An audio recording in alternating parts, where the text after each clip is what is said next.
할렐루야. 아멘. 오늘은 9월 14일 주일 저녁입니다. 교회에서 각 처소에서 예배하는 여러분에게 주님의 은혜가 함께하기를 축복합니다. 사도행전 15장은 이전과 이후가 두 가지도 달라진다고 했습니다.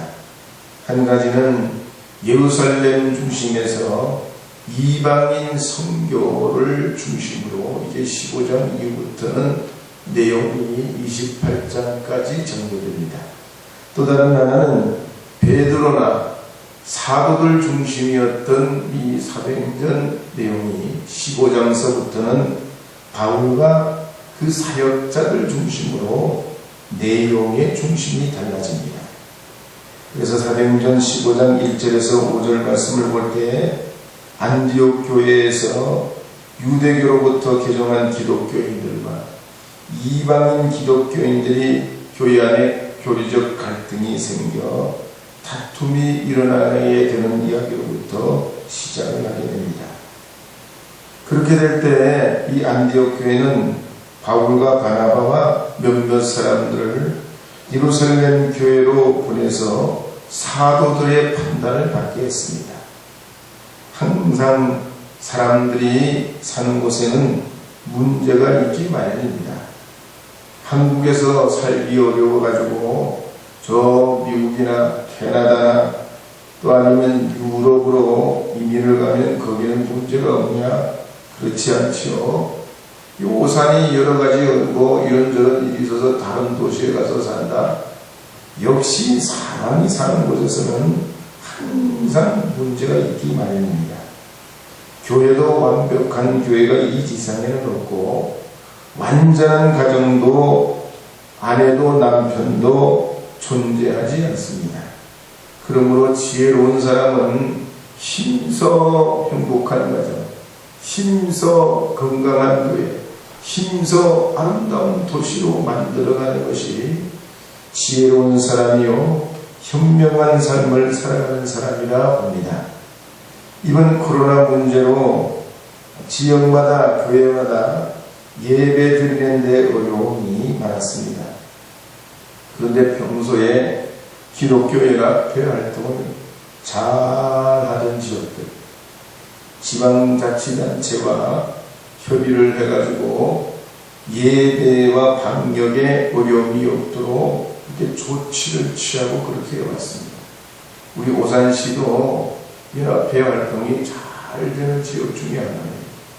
다른 저 수원이나 저 충청도 지역에는 매주 공무원들이 와가지고 체크하고 만약에 조금이라도 규정에 어긋나면 교회 입구에다가 뭐 계보장을 갖다 붙이고 그런 지도체들도 있었어요.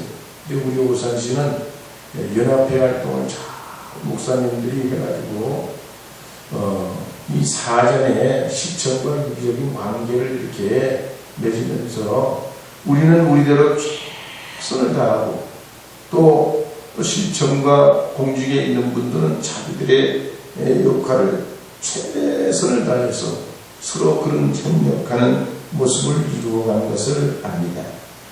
그래서 평소에 잘해야 돼요. 평소에 연합회나 지방의 활동이 그래서 보이지 않지만 대단히 중요합니다. 교회는 교회끼리 유기적인 관계를 맺고 지역과 이웃과 원만한 관계를 맺어야지 복음이 활로를 얻는 것이지 비행기가 뜨려고 그러면 활주로가 없이 어떻게 뜹니까? 그러니 우리가 아무리 높은 기상과 비전을 가졌다 해도 우리가 평소에 좋은 관계를 유지하고 신앙인들이나 비신앙인들과의 관계에서 세상의 제사장의 역할과 등대 역할을 감당하게 될 때에 우리 우천교회도 하나님의 거룩한 복음이 복음되는 일을 감당하게 될 줄로 믿습니다. 우리 우천교회가 큰 교회는 아니지만 우리 오산 지방에서 두 번째 규모의 교회예요.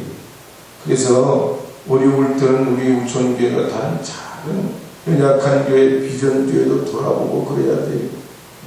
우리만 알고 우리 입에만 넣고 우리 중심으로 자기 이기주의로 살아가는 사람들은 절대로 위기와 어려움이 있을 때는 함께하는 친구가 없게 됩니다. 우리가 더 부흥하기를 원하고 더 건강한 교회가 되기를 원한다면 하나님의 은혜를 받은 대로 나누어주고 선포하는 그런 교회가 되어야 할 줄로 믿습니다. 이 세상의 모든 죄를 함께 261장 이 세상의 모든 죄를 함께 불러보겠습니다. 이 죄를 불러보겠습니다. 이 세상의 모든 죄.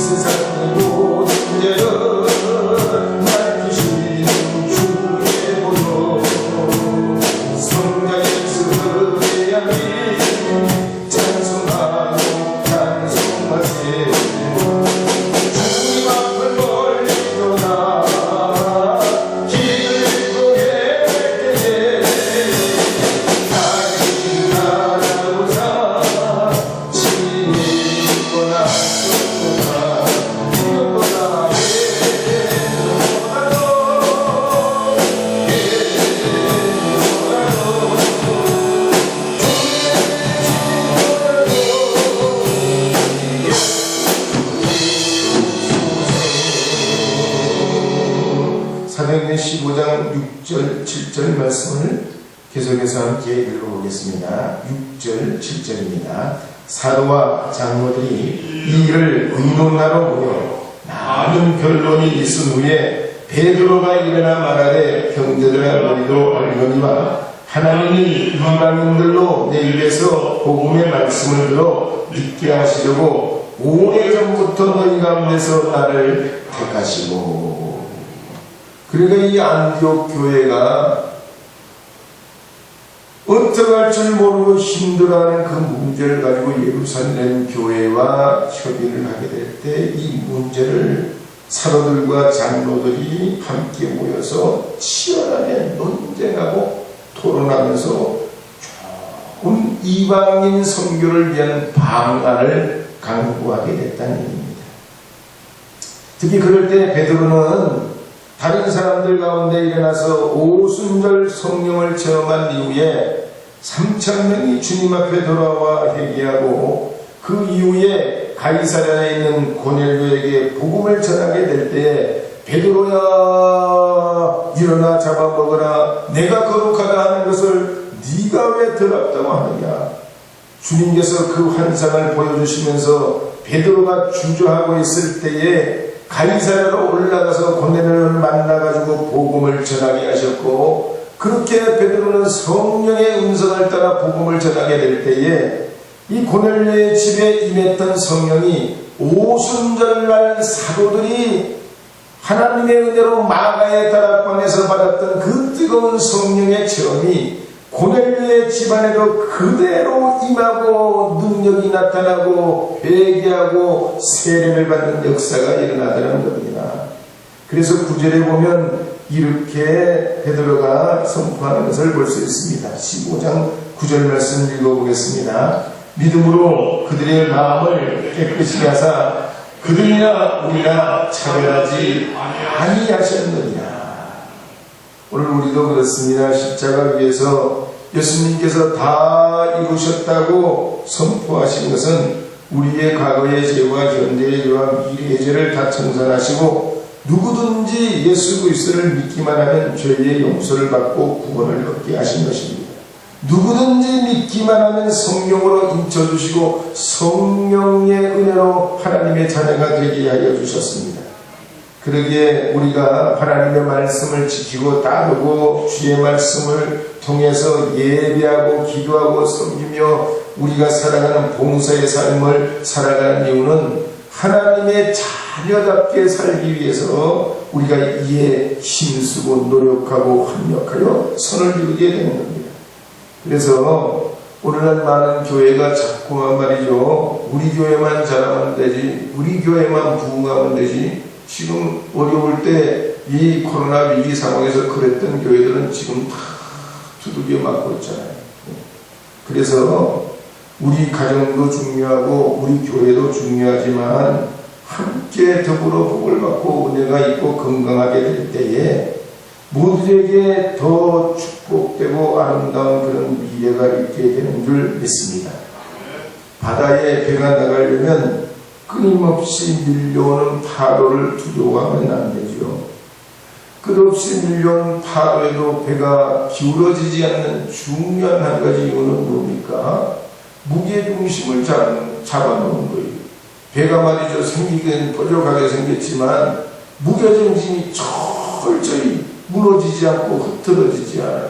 세월호가 무너진 것은 무게중심이 무너져가지고 세월호가 그런 참변을 당한 겁니다. 오뚜기가 넘어져도 다시 일어설 수 있는 이유도 무게중심이 분명해요. 무슨 일이 있어도 자빠지면 또 일어나는 거예요. 어떻게 자빠져도 또 일어나는 게 오뚜기예요. 그 비결이 뭐냐면 무게중심이 분명해요. 어떤 일이 있어도 우리의 중심, 하나님을 향한 그 마음, 주님을 향한 간절한 신앙의 고백이 우리에게 분명코 있을 때 세월이나 상황이나 우리의 여건은 아무런 상관이 되지 아니하는 것입니다. 독일의 루터가 종교개혁을 일으킨 이후에 독일은 문화나 철학이나 사회의 모든 면면이 유럽을 선도하는 나라가 되게 됐습니다. 정신세계, 영적인 세계가 앞서 나가면 당연히 문화는 발전하고 선도하는 나라가 되게 됩니다. 저 유럽의 조그마한 산악국가로 이루어진 스위스라는 나라도 그렇습니다. 스위스도 켈빈이 나라의 영적 개혁을 하면서 신앙을 개혁하면서 개신교가 스위스의 뿌리를 내리면서 세계에서 GNP가 최고로 높은 나라 중에 하나가 됐습니다. 덴마크도 여러분 보면 그렇지 않습니까? 구름TV 목사님이 말이죠. 하나님을 사랑하고 이웃을 사랑하고 땅을 사랑하는 그런 운동을 일으키면서 어떤 상황에서도 그들이 무게중심을 잡아서 나라와 미래를 향하여 나가게 될 때에 세계의 제일 가는 나라로 성장하게 됐습니다. 그러므로 우리가 복음의 중심이 되고 예수님이 우리의 마음 가운데 중심이 되면 이 나라 이 땅이 복을 받고 자손과 후손이 복을 받아서 꼬리가 되지 아니하고 머리가 되게 하여 주시고 꾸지 아니하고 구워주는 삶을 살게 될 줄로 믿습니다.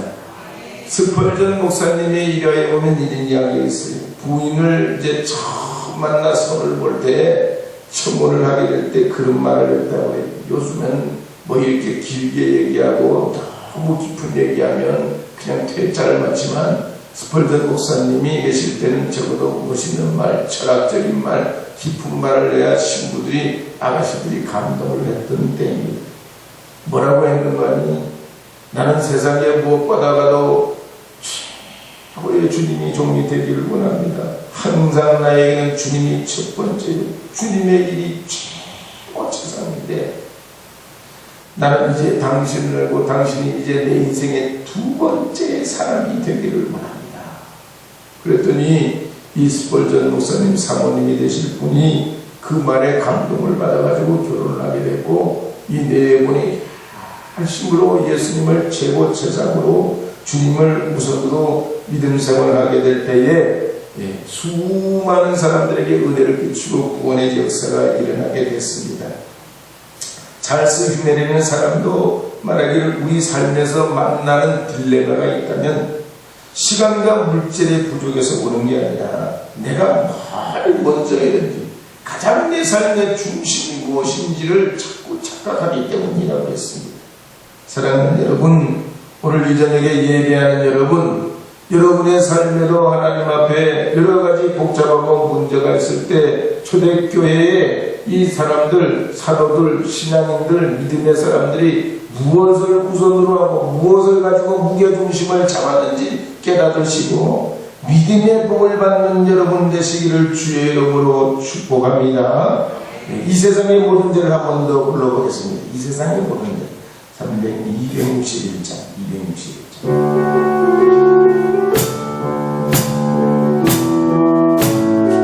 이 세상의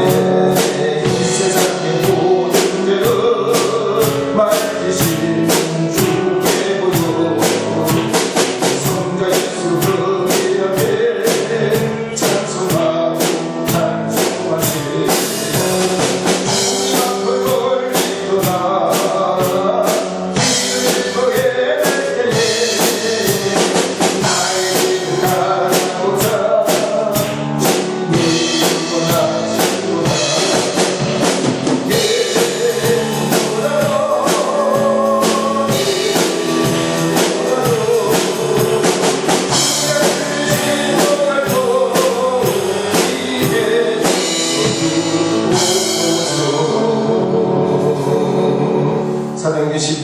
12절 13절 말씀 계속 읽어보겠습니다. 12절 13절입니다. 온 무리가 가만히 있어 바나바와 바울이 하나님께서 자기들로 말미암아 이방인 중에서 행하신 표적과 기사에 관하여 말하는 것을 듣더니 말을 갖추며 야고보가 대답하여 이르되 형제들아 내 말을 들으라. 초대교회에서 이방인이 구원을 받는 것은 예수님의 은혜냐 아니면 모세의 율법대로 은혜를 받는 것이 구원의 길이냐, 그런 혼란이 있을 때 이 초대교회는 세 가지 기준을 가지고 문제 해결을 해나갔습니다. 첫 번째는 뭐냐? 베드로의 설교를 보면 6절부터 11절까지를 보면 과거의 성령께서 그들에게 어떻게 행해 오셨는지, 베드로의 사역을 통해 베드로는 그 일을 증언합니다. 두 번째로 12절 말씀에 보면 바나바와 바울이 이제 지금 자신들이 이방인 지역에서 안디옥 교회를 통해 섬기고 있는 그 교회를 통해 성령께서 어떻게 지금 일하고 계신지를 이들이 증언을 합니다. 베드로는 과거의 성령에 대해서, 바울과 바나바는 현재의 성령에 대해서 그렇게 증언을 할 때에 마지막으로 야고보는 13절부터 21절 말씀을 통해서 결론을 내리는데 그 결론이 뭐냐? 그러면 성경이 우리에게 말하는 바가 무엇이냐 하는 것을 가지고 결론을 내리게 됩니다. 그러니까 베드로는 과거의 체험, 바나바와 바울은 현재의 성령의 체험, 그걸 가지고 말할 때 마지막으로 예수님의 육신의 동생이었던 예루살렘 교회 감독이었던 이 야고보가 기록된 하나님의 말씀을 가지고 마지막 결론을 내렸다는 얘기입니다.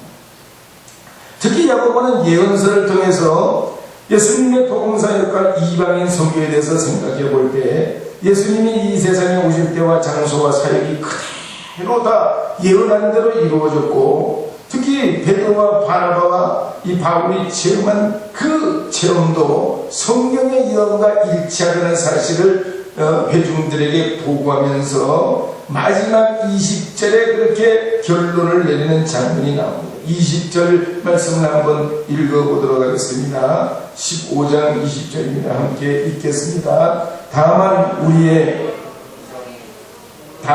우상에 더러운 것과 음행과 목매어 죽인 것과 피를 멀리하라고 분주하는 것이 옳으니. 이건요, 요즘으로 말하면 술, 담배로 바꾸어 읽으면 굉장히 이해가 쉬워요. 우리가 술, 담배를 끊어야 구원을 얻습니까? 아닙니까? 네, 마스크를 꼈으니 당연히 말씀을 못하시는 게 어렵습니다. 술, 담배를 잡수고 안 잡수는 거에 따라서 구원이 왔다 갔다 하냐? 그렇지는 않아요. 그러면 술, 담배를 해도 구원을 받을 수 있습니까? 받을 수 있습니다. 그러나 예수 믿으면, 예수님 믿고 예수님 믿는 은혜가 우리에게 충만하게 되면 이런 게 재미가 없어져요. 술, 담배, 무슨 어떻게 춤추고 놀고 이런 것들이 세상에 그냥 맛집이 있다고 세상에 가장 소문난 집에 가서 음식을 먹어도 예수 믿는 그 믿음의 마음만큼 맛이 없다는 얘기예요. 사과나무에 사과가 열리듯 호박넝쿨에 호박이 달리듯 말이죠.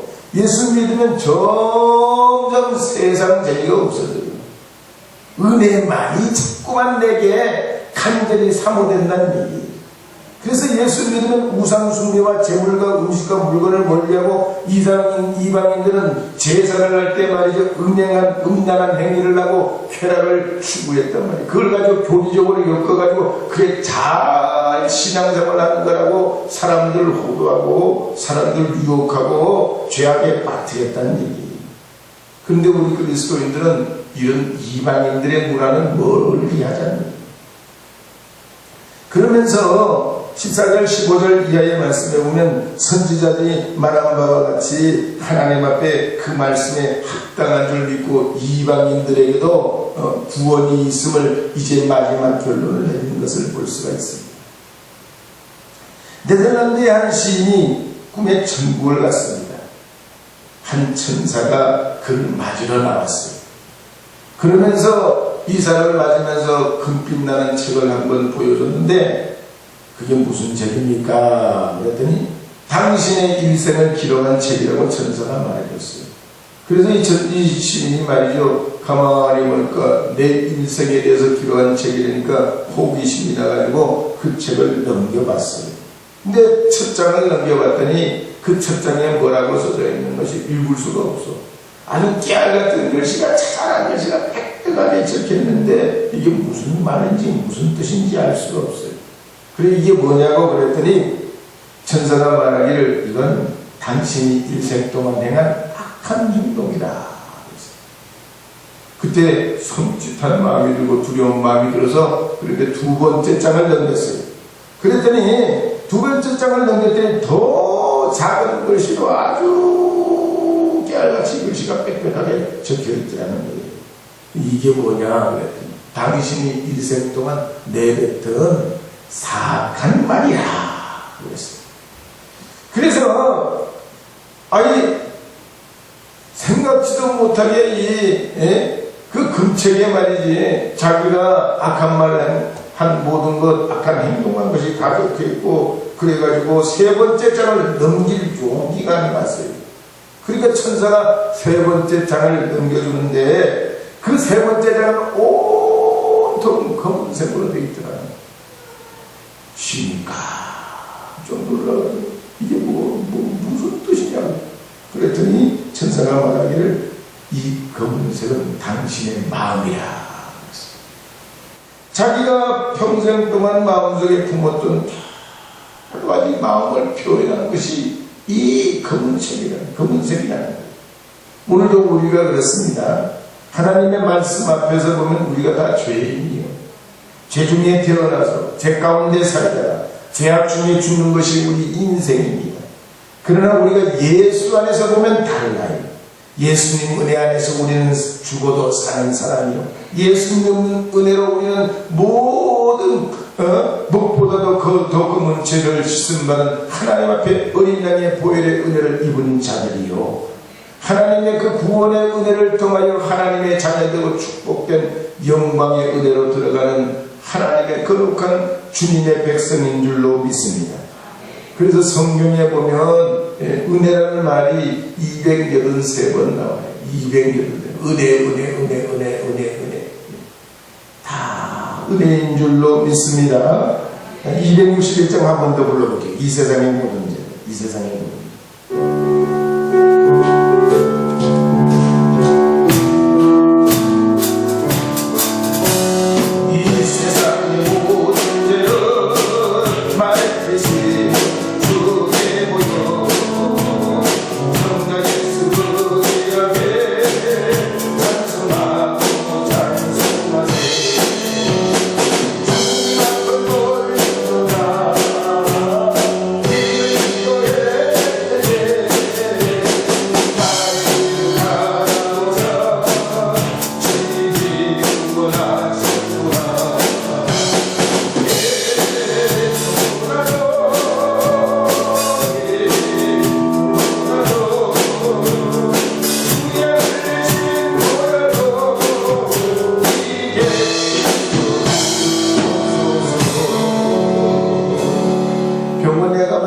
엑스레이나 MRI나 CT 촬영을 하는 기회가 있어요.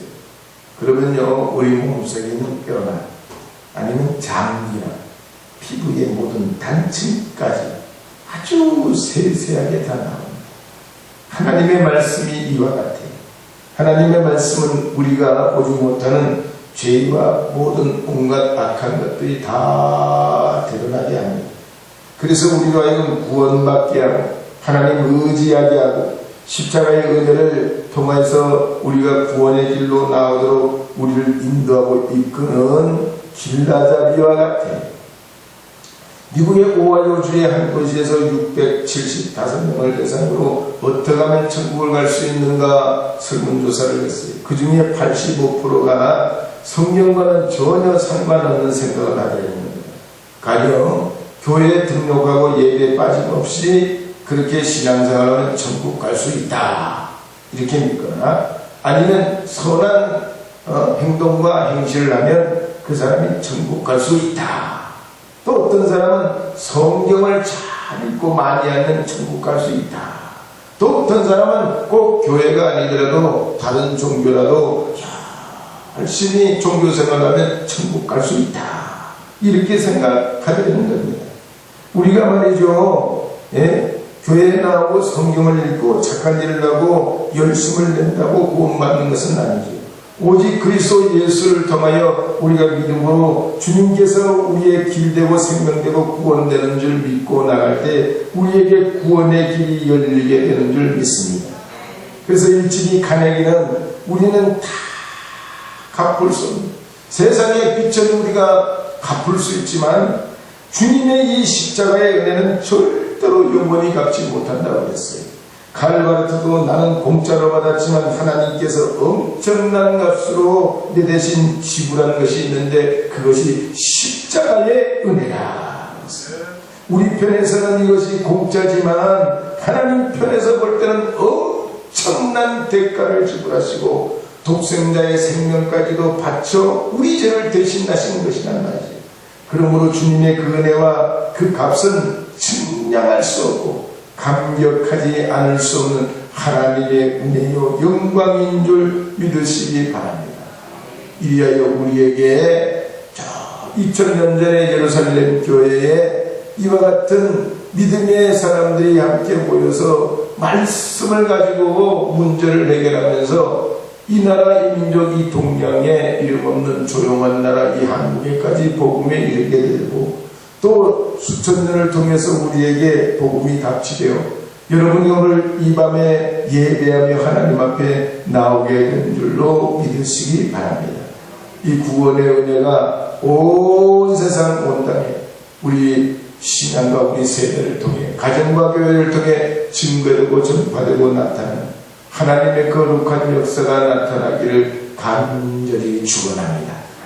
문제가 있을 때마다 하나님의 말씀이 시금석이 되어 가난 하나님 앞에 분별하고 바른 영적 삶을 살아가는데 우리에게 귀중한 그런 기준이 되고 축복이 되기를 여러분의 삶에 그런 은혜가 있기를 다시 한번 축원합니다. 우리 함께 기도하도록 하겠습니다. 하나님, 주님의 은혜와 자비하신 가운데 오늘 이 밤에도 주님 앞에 나와 도우시고 역사하시고 우리의 구원의 능력 되신 예수님, 우리의 삶의 생명이 되시고 영원한 부활의 영광으로 우리를 초대하신 주님의 그 은혜를 값없이 우리로 하여금 받게 하시며 말씀에 예언한 대로 우리에게 그대로 성취되게 하시기까지 생명 버려 십자가 위에서 몸짓고 피 흘려 우리 대신 모든 죄를 대속하여 주시고 지금도 우리가 주님의 거룩한 자녀로 부름받게 하시며 한 교회 한 몸을 이루게 하여 주시니 감사합니다. 예수 그리스도를 중심으로 주님 앞에 이 교회를 통하여 주의 영광을 땅끝까지 증거할 수 있도록 도와주시오며 우리가 우리 시대에 이 마땅한 사명의 일들을 감당할 수 있도록 지혜와 능력을 주시고 성도들의 가정과 기업이 복을 받게 하시고 자녀들의 앞길이 열려지게 하여 주시오며 품은 꿈대로 비전을 이루는 청년들과 다음 세대가 자라가는 하나님의 거룩한 축복의 교회가 되게 하여 주시옵소서. 코로나 시대에도 건강을 지켜주시오며 저희들의 삶 속에 역사하시는 주님의 은혜를 선포할 수 있도록 주의 은혜 내려 주시기를 원합니다. 이 밤에도 귀한 예물을 드려 사랑하는 가족 가정을 위하여 드릴 손길이 있습니다. 하나님 들으시고 응답하시고 복을 내려 주심을 믿습니다. 한 생명 위에 주님의